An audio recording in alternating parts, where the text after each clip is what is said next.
बच्चों, आज हम पढ़ेंगे 5th क्लास की हिंदी पाठ्य पुस्तक से 9वां पाठ सदाचार। सदाचार यानी सद प्लस आचार। सदाचार यानी अच्छा व्यवहार। मनुष्य एक सामाजिक प्राणी है। सामाजिक प्राणी यानी समाज में रहने वाला। समाज में रहकर वह कई तरह के काम करता है, परंतु समाज के कुछ नियम हैं। नियमों के अनुकूल किया गया जो काम होता है वह सदाचार कहलाता है। जैसे गुरुजनों का आदर करना, सत्य बोलना, सेवा करना, किसी को कष्ट न पहुंचाना, मधुर वचन बोलना, विनम्र रहना, बड़ों का आदर करना, ये सभी क्या हैं? सदाचार हैं। ये उत्तम चरित्र के गुण हैं। जिस व्यक्ति के व्यवहार में ये गुण होते हैं वह सदाचारी कहलाता है। सदाचार शब्द दो शब्दों के मेल से बना है, सत प्लस आचार। सत का अर्थ होता है अच्छा, सत्य यानी अच्छा, और आचार का अर्थ होता है व्यवहार, अच्छा व्यवहार यानी सदाचार। इस तरह सदाचार का अर्थ हुआ अच्छा व्यवहार। अच्छे व्यवहार से ही व्यक्ति के सदाचारी होने की पहचान होती है। सदाचारी बनने के लिए ईमानदार होना आवश्यक है। क्या आवश्यक है सदाचारी बनने के लिए? ईमानदार होना।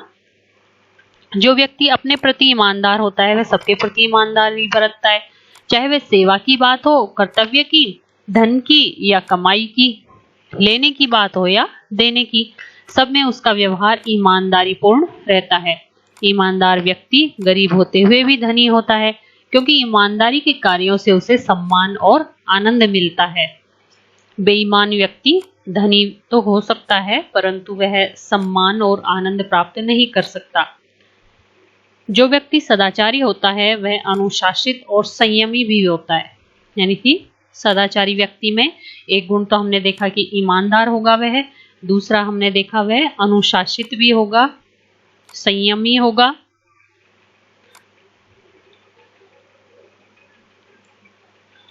इन गुणों को उसके बोलचाल, कार्य व्यवहार, खान पान और रहन सहन आदि में देखा जा सकता है। वह अनुशासित रहकर अच्छे व्यवहार का परिचय देता है। सत्य बोलना एक प्रकार की अखंड तपस्या है। सत्य बोलना क्या है? अखंड तपस्या, जो कभी टूटती नहीं है, लगातार चलती रहती है, वह तपस्या है। झूठ बोलना अच्छा नहीं माना जाता। जो व्यक्ति हृदय से सत्य बोलने का व्रत लेता है वह सदाचारी होता है। ऐसा व्यक्ति मरते दम तक सत्य बोलने का पालन करता है। आपने राजा हरिश्चंद्र की कहानी सुनी होगी। उसने मरते दम तक सत्य बोलने का पालन किया, इसलिए आज भी सत्यवादी राजा के रूप में राजा हरिश्चंद्र के नाम को ही जाना जाता है, जो भगवान राम के पूर्वज रहे हैं। सदाचारी व्यक्ति जहां भी जाता है प्रसन्न रहता है। इसका एक गुण हमने पढ़ा, ईमानदारी, अनुशासन, सत्यवादिता, और अब ये प्रसन्नता। वह अपने संपर्क में आने वालों को भी प्रसन्नता देता है। इस पर हम डाल देते हैं चौथा कि वो सत्य बोलने वाला होता है, प्रसन्न रहता है। नंबर 5, और उसके पास सद्गुण और सद्व्यवहार का भंडार होता है। सद्गुण होते हैं और सद्व्यवहार होते हैं। वह झूठी प्रशंसा से प्रभावित नहीं होता। ये हो गया नंबर 8 इसका गुण हो गया। और वह निर्भय होता है, ये नंबर 9 उसका गुण हो गया। विपत्तियां तथा प्रतिकूल परिस्थितियां, विपत्तियां यानी कि कोई भी कठिनाई आ जाए और प्रतिकूल परिस्थितियां जो उसके अनुकूल नहीं हो, उसके खिलाफ कुछ गलत हो रहा हो, उसके प्रति गलत हो रहा हो, तो वो प्रतिकूल परिस्थितियां होती हैं, प्राय सभी के जीवन में आती, किंतु सदाचारी व्यक्ति इनसे कभी विचलित नहीं होता। तो ये उसका 10वां गुण हो गया कि वो विचलित नहीं होता। ऐसा व्यक्ति जीवन में कितनी भी बड़ी विपदा आ जाए तो उनका मुकाबला करने की क्षमता रखता है।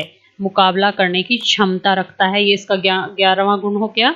उनमें असीम धैर्य होता है, सहन शक्ति, और ये सहन शक्ति जैसे महान गुण होते हैं। परोपकार करना उसका स्वभाव होता है, ये नंबर 14 हो गया, परोपकार। वह अपने कार्यों से सदा दूसरों का भला करता है, दूसरों का भला करता है, ये इसके 15 हो गया गुण। लोग उस पर विश्वास करते हैं, यानी कि वो विश्वसनीय होता है, ये इसका 16 हो गया। सभा हो, समुदाय, सदाचार से युक्त व्यक्ति सर्वत्र पूजा जाता है। सदाचार सफलता का मार्ग है। किसका मार्ग है? सफलता का, जो व्यक्ति को मंजिल तक पहुंचाता है।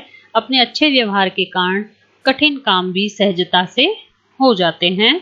इसके द्वारा मनुष्य अपनी असीम शक्ति को प्रकट कर सकता है। सदाचार के बल पर असीम शक्ति को प्रकट करने वाला सामर्थ्यवान मनुष्य संत और महापुरुष के नाम से जाना जाता है। जो सद्व्यवहार करता है तो उसकी एक तरह से असीम शक्तियां प्रकट होती हैं, और वो जो असीम शक्तियां होती है उसकी, तो उसके लिए वो महापुरुष के रूप में जाना जाता है। जैसे आपको अभी मैंने उदाहरण दिया राजा हरिश्चंद्र का, उन्होंने सदाचार के बल पर अपने आप को महापुरुष के रूप में स्थापित किया। हम उनको महापुरुष के रूप में जानते हैं। वह अपने महान कार्यों से महापुरुष कहलाता है। कितनी ही विपरीत परिस्थितियां आई, लेकिन उन्होंने कभी भी विचलित नहीं हुए, वो कभी भी, और इसलिए ही वो महान कहलाते हैं, महापुरुष कहलाते हैं। ऐसे ही महापुरुष हमारे आदर्श होते हैं। उनका सद्व्यवहार अनुकरणीय होता है। अनुकरणीय यानी कि जिसको हमें भी पालन करना चाहिए उनके सद्व्यवहार का। हमें परस्पर सद्व्यवहार करना चाहिए, अच्छा व्यवहार करना चाहिए। सद्व्यवहार ही वास्तव में सदाचार है, कि जो सदाचार है, अच्छा व्यवहार है। सद्व्यवहार ही अच्छा व्यवहार है। सदाचार, अच्छा व्यवहार और नैतिक आचरण, संयम, नियंत्रण, सद्गुण, अच्छे गुण, विचरण अर्थात घूमना फिरना, और विपत्ति यानी संकट। आप ये उच्चारण के शब्द देखिए।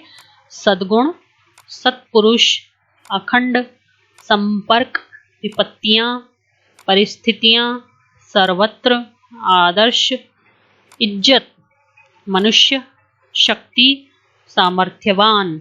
आप इनको 2-3 बार उच्चारण कीजिए इन शब्दों का, और अपनी नोटबुक में शब्दार्थ और इसके उच्चारण के शब्द नोट कीजिएगा बच्चों, और पाठ को बड़े ध्यान से 2-3 बार पढ़िएगा।